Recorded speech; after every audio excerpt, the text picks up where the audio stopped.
애널리스트 톡톡 시작합니다. 오늘은 저희 키움증권 스몰캡 담당하시는 오현진 연구원 나오셨습니다. 안녕하십니까? 안녕하십니까? 네, 반갑습니다. 자, 이제 8월이 거의 끝나갑니다.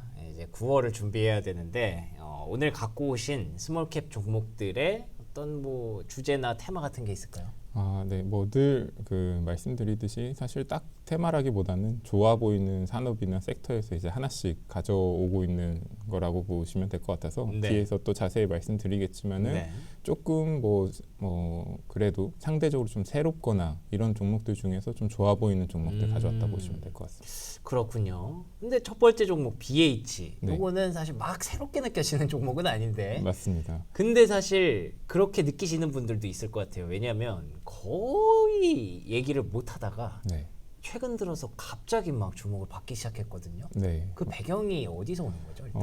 일단은 뭐 새롭다라고 표현했던 게 저도 BH를 되게 뭐 애널리스트 시작할 때부터 계속 봐왔던 종목이긴 하지만 네. 말씀해주신 것처럼 되게 오랜 기간 뭐 실적적인 부분이나 어떤 주가의 센티 측면에서 모멘텀이 상당히 좀 부재했었던 기간이 길었던 회사거든요. 네. 그러다 보니까 주가나 수급적인 면에서도 사실 많이 좀 비어 있었던 투자자들의 관심도에서 좀 멀어져 있었던 종목들 중 하나인데 BH 자체도 그렇겠지만 전반적으로 이 핸드셋 시장 내 최근에 투자자 관심도가 좀 높아지고 있어요. 그렇더라고요. 맞습니다. 그 뭐 트리거가 된다면 뭐 수급적으로 비어 있다거나 뭐 이런 것도 있을 수 있겠지만 네. 최근에 이제 애플 폴더블 관련해서 맞아요. 관심도가 높아지면서 뭐 파이넴텍이라든가 뭐 이런 회사들이 먼저 관심을 받으면서 전반적으로 얼마 없던 되게 드문 핸드셋 내에 어떤 모멘텀이 발생하면서 관련 업체들에 대한 관심도가 높아지고 있다라고 보시면 될 것 같습니다. 그러니까요. 아이폰 만약에 폴더블 아이폰이 나온다고 해서 얼마나 팔릴지 사실 잘 모르겠어요. 왜냐하면 요즘 애플에 대해서도 많이 실망감이 좀 커져서. 근데 맞습니다. 그런 것보다도 지금까지 그렇게 주목을 받지 못했던 이 관련주 섹터가 어쨌든 대형 모멘텀 하나를 오랜만에 만나긴 한 거죠. 네. 그래서 거기에 이렇게 융합이 돼서 주가가 올라가는 건 오케이, 여기까지는 알겠는데 그러면은 그게 이제 반영이 돼서 숫자로 얼마나 나올 것이냐 이런 것들을 이제 연구원님한테 궁금해하실 것 같아요. 네. 실적이라든지 이런 부분들은 실제 숫자는 어느 정도까지 올라왔나요 지금? 일단 그 BH가 그래도 좀 더 저희가 접근할 만하다라고 보여줬던 이제 시점 자체를 보면은 네. 2분기 실적 전후거든요. 사실 2분기 실적이 되게 뭐 절대적으로 잘 나왔다라고 볼 수는 없어요. 뭐 작년 대비로 보면 반토막이 났고 영업이익 단에서는 그렇지만 시장의 어떤 컨센서스 기대치보다는 상당히 이제 잘 나오면서 시장 투자자들한테 어떻게 보면 바닥은 이제 보여줬다라는 시그널을 보여줬고 예. 이렇게 됐었을 때 3분기, 4분기에 대한 원래 계절적 성수기 때문에 실적에 대한 안정성이 있는데 내년에 대한 실적 기대치를 좀 높여줄 수 있지 않을까라고 보게 됐고요. 그런 측면에서 보다 보니까 사실 올해 실적보다는 내년 실적에 대한 기대감이 크다라고 보시면 될 것 같아요. 그래서 올해는 한 600억대 영업이익 정도를 달성하면서 작년보다는 계속 이제 좀 둔화된 모습을 보이겠지만 만약에 올해 바닥을 잡고 이제 내년부터 전반적으로 이제 뭐 IT OLED라든가 이렇게 준비하고 있었던 사업 부분이 어느 정도 궤도에 오르게 되면은 영업이익단에서 1,000억 이상의 이익 체력을 낼 수 있는 회사로 바뀔 것으로 보거든요. 오호. 그렇게 됐을 때 사실 뭐 이게 이제 보고서 작성 기준으로 봤었을 때 PER이 6배가 좀 안 되지만 최근에 오른 주가를 기준으로 해도 한 7배 정도 수준이거든요. 야, PER 6, 7배는 진짜 너무하기는 했네요. 맞습니다. 오랜 기간 사실 못 받아오긴 했지만 네. 사실 코로나 전후로 했을 때는 BH 같은 경우에는 15배까지도 받던 회사고 그 기간을 빼더라도 10배 내외를 받았었던 회사다 보니까 저는 이제 기존에 받았던 정말 이익체를 이렇게 올라온다면 기존에 받았던 PER 혹은 멀티플 정도는 받아야 되지 않을까라고 말씀을 드리고 있는 상황입니다. 아, 그렇군요. 이제부터 다시 이 실적 턴어라운드 점점 되면서 네. 폴더블까지 들어오고 좋은 일들이 많이 생기겠죠. 네. 그러면 밸류에이션은 진작에 낮아져 있었고 네. 그런 것들을 다시 회복할 수 있는 기회로 만들 수 있는 그런 BH다라고 보시면 될 것 같고요. 정말 네. 오랜만에 갖고 나오셔서 네. 참 반갑기도 하고 분명히 그 이유가 있겠다 싶기도 하네요. 네. 자, 그러면 두 번째 종목 한번 보도록 하겠습니다. 나노라는 기업인데 이 종목은 어떤 기업이에요? 나노라는 종목이 이제 앞서서 말씀드린 것처럼 좀 새로운 종목 중에 하나일 텐데. 이거 맞아요? 맞습니다. 주가가 왜 이래요? 주가가 많이 이제 뭐 차트로 봤을 때는 앞에 뭐 거래 정지 기간도 있고 예. 뭐 최근에 가파르게 오른 부분도 있다 보니까 상당히 좀 특이한 주가 흐름인데. 시총이 600억밖에 안 되네요. 맞습니다. 이렇게 올랐음에도 시가총액이 아직 600억 정도 수준이라 예. 지금 나노가 갖고 있는 뭐 펀더멘털이나 아마 향후의 모멘텀을 대비했을 때는 최근에 올랐었던 주가는 뭐 반영을 하더라도 아직 좀 뭐 업사이드는 크게 열려 있다라고 보고 있는 회사다라고 보시면 될 것 같습니다. 근데 이게 뭐 하는 회사인지 일단 좀 궁금해요. 맞습니다. 일단 어떤 회사인지 좀 궁금하실 것 같은데 네. 하고 있는 사업 영위하고 있는 주력 제품은 SCR 촉매라고 하는 회사의 그 제품이에요. 이게 촉매라고 하면은 뭐 확 와닿지 않으실 수 있는데 네. 개념은 조금 다르지만 필터 같은 역할을 하는 제품이라고 보시면 될 것 같고. 선박에서? 맞습니다. 뭐 다양하게 쓰입니다. 뭐 지금 계속 늘어나고 있지만 처음에 많이 쓰였던 거는 아무래도 이 촉매 자체, SCR 촉매 자체는 다른 여러 가지 뭐 필터 종류들이 있긴 하겠지만은 배기가스 내 이제 질소산화물을 걸러주는 역할을 하거든요. 그러다 보니까 배기가스 혹은 질소산화물이 이제 나오는 이제 산업에는 다 쓸 수가 있는데 여태 동안 대표적이었던 데는 뭐 화력발전소나 이런 발전소가 있었었고요.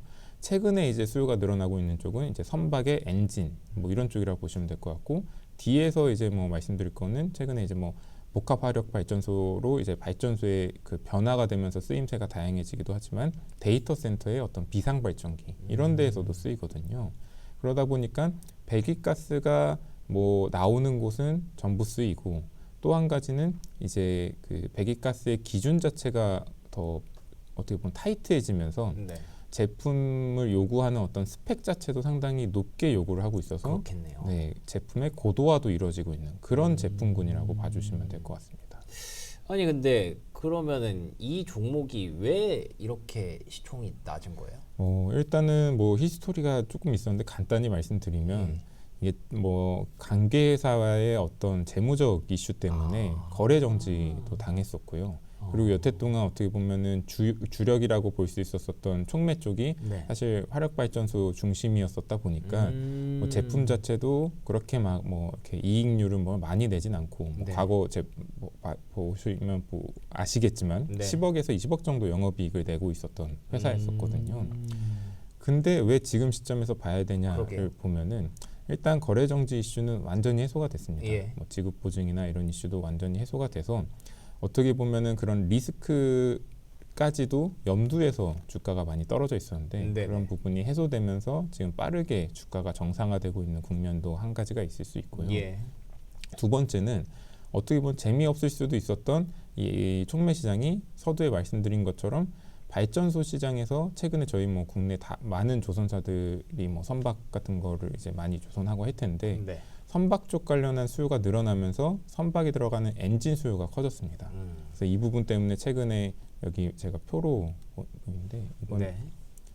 주요 품목의 가격 변화인데 분기 보고서에 다 공시가 되는, 최근 들어서 가격이 꾸준히 올라오는 모습을 보이거든요. 그러네요. 네, 아직 외형 성장이 나오지 않는 선에서 가격 부분이 나오는 부분은 기존의 화력발전소에 들어가던 저부가 제품 중심에서 지금의 선박 엔진으로 들어가는 고부가 제품 중심으로 좀 제품의 믹스가 바뀌고 있다라고 볼 수 있을 것 같고요. 수주 잔고도 많이 올라오고 있는데 이러다 보니까 나노가 지금 제품은 고도화되고 이거를 수주 잔고는 올라오지만 캐파는 한정적이었어서 그게 문제겠죠. 예, 지금 이제 신공장을 증설 중입니다. 그 신공장 증설의 시기가 올해 11월쯤으로 보시면 될 것 같아서 네.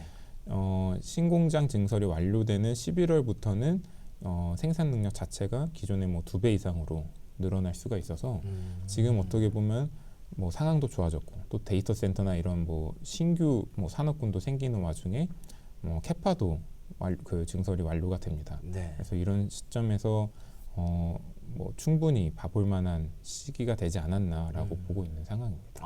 그러네요. 매력 있네요. 네. 주가가 많이 올랐음에도 불구하고 여전히 시가총액이 1,000억이 안 됩니다. 1,000억은커녕 뭐 600억대밖에 안 돼요. 그런데 선박 쪽으로도 지금 계속 가격이 올라가고 있고 데이터 센터 향으로도 들어갈 수 있고 그걸 맞추기 위해서 증설을 하고 있다. 이러면은 진짜 우리가 원하는 그런 스몰캡 중에 하나가 아닌가 딱 그 생각이 듭니다. 네. 그리고 마지막으로는 M 플러스인데 M 플러스는 좀 압니다. 이게 2차 전지 장비주죠? 맞습니다. 아니 근데 2차 전지 요즘 그렇게 힘을 못 쓰고 있었는데 네. 얘는 또 주가가 왜 이렇게 좋아요? 이게 사실 저도 M 플러스도 BH 못지않게 오래 봐왔었던 종목인데 말씀해 주신 것처럼 2차 전지에 대한 센티가 오랜 기간 안 좋아지면서 그렇죠. 얘네도 주가도 그렇고 되게 이제 많이 힘들었었거든요. 네. 근데 안타까웠었던 거는 얘네 실적적으로 보면은 그래도 상당히 양호했었습니다. 뭐 23년이 뭐 피크를 찍긴 했지만 센티가 많이 안 좋고 캐즘이 극대화됐었던 작년에도 그래도 뭐 기업 규모치고는 뭐 양호한 100억 정도의 영업이익을 냈었고 네. 지금 올해 기준으로 봤을 때는 상반기만으로도 벌써 150억 가까이 영업이익을 냈거든요. 그러네요. 시총이 이제 뭐 최근에 올랐어도 1000억대 초중반 정도인 거 감안하면은 이익 체력이 상당히 좋았었다라는 거 보는 것 같고요. 계속 좋았었지만 부각받을 수 있었던 건 아무래도 뭐 윗단의 뭐 셀 업체라든가 좀 뭐 대형 이제 2차 전지 업체들이 수급적으로 최근에 조금 개선되는 모습을 보이니까 네. 투자자들 관심 이쪽으로 쏠렸고 그 중에 그래도 실적으로 제일 아웃퍼폼하고 있는 M+가 주가적으로도 제일 강세를 내고 있는 배경이지 않을까 보고 있습니다. 그렇군요. 실적을 잘 쌓고 있었는데 2차 전지 센티가 너무 안 좋으니까 위면을 받다가 또 이렇게 최근에 그걸 다시 주목을 받으면서 밸류에이션을 끌어올리는 뭔가 뭐 BH랑 비슷한 느낌인 것 같기도 하고요. 맞습니다. 그러면은 앞으로 이제 이 기업을 볼 때 어떤 부분들을 좀 잘 봐야 될까요? 네, 근데 이게 어떻게 보면 작년 올해 뭐 이 회사도 사실 캐즘이나 이런 영향에서 아예 자유롭지 않았을 텐데 그러니까요. 좋았던 거는 네. 높은 수주 잔고를 이제 인식하고 있었던 과정이었다라고 보시면 될 것 같고 그럼 이제 신규 수주가 올라오고 있냐라고 보면은 네. 여기 표에도 올렸지만 신규 수주가 이제 작년을 저점으로 올해도 많이 올라오고 있고 내년에는 뭐 역대 최대의 신규 수주를 전망을 하고 있어요. 예. 이게 두 가지 요인이 있는데 네. 일부 고객사들이 각형으로 투자처를 바꾸면서 뭐 그 제한된 투자 캐펙스 내에서 M+가 그쪽에서 좀 성과를 낼 수 있게 된 것도 하나가 있고요. 두 번째는 뒤에 그림들도 보이지만 이제 뭐 초고속 노칭 장비라든가 기존 장비보다 훨씬 고객사들한테 뭐 효율성을 높여줄 수 있는 장비들을 개발을 같이를 해서 네. 이런 신규 장비가 늘어나면서 신규 수주가 이어날 걸로 보고 있거든요. 이렇게 됐을 때는 올해는 기존의 수주 잔고를 반영하면서 실적이 좋았다면 올해부터 새로 받는 신규 수주가 내년부터 더 크게 실적적으로 반영을 할 수 있을 걸로 보고 있어서 예. 물론 말씀드린 것처럼 주가 자체는 뭐 2차 전지 센티와 일부 좀 뭐 반응 영향이 없진 않을 수 있겠지만 지금 이 정도의 센티 뭐 투자자들의 관심이 이어진다라고 보면은 이번 기회에 좀 재평가 받는 계기가 되지 않을까라고 보고 있습니다. 그렇군요. 네.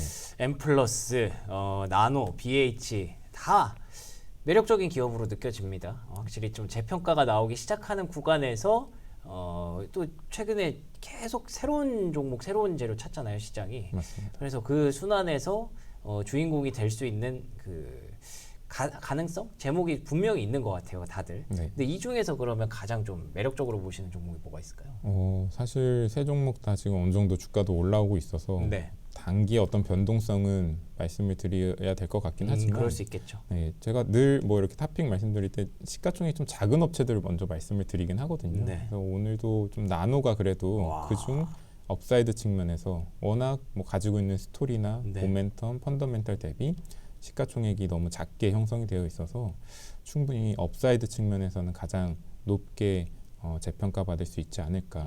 그리고 아까 뭐 짧게 말씀드린다고 말씀을 좀 못 드렸지만 네. 신규 고객사들도 되게 확보를 빠르게 진행을 하고 있거든요. 그런 부분도 기사나 뭐 아니면 리포트 뭐 이런 부분 통해서 소개가 충분히 될 수 있어서 그런 신규 고객사 확대 기대감까지도 같이 봐주시면 좋을 것 같습니다. 흥미롭네요. 이게 진짜 거래도 거의 없고 보통 이 정도 시가총액이면은 저는 처음에 여기 회사 들어와서 네. 방송할 때 배울 때 네.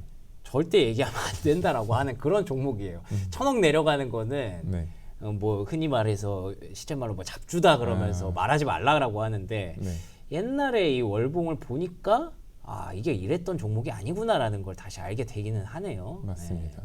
그걸 다시 그때의 영광을 되찾을 수 있을지 나노라는 종목 굉장히 흥미롭게 앞으로 지켜보도록 하겠습니다.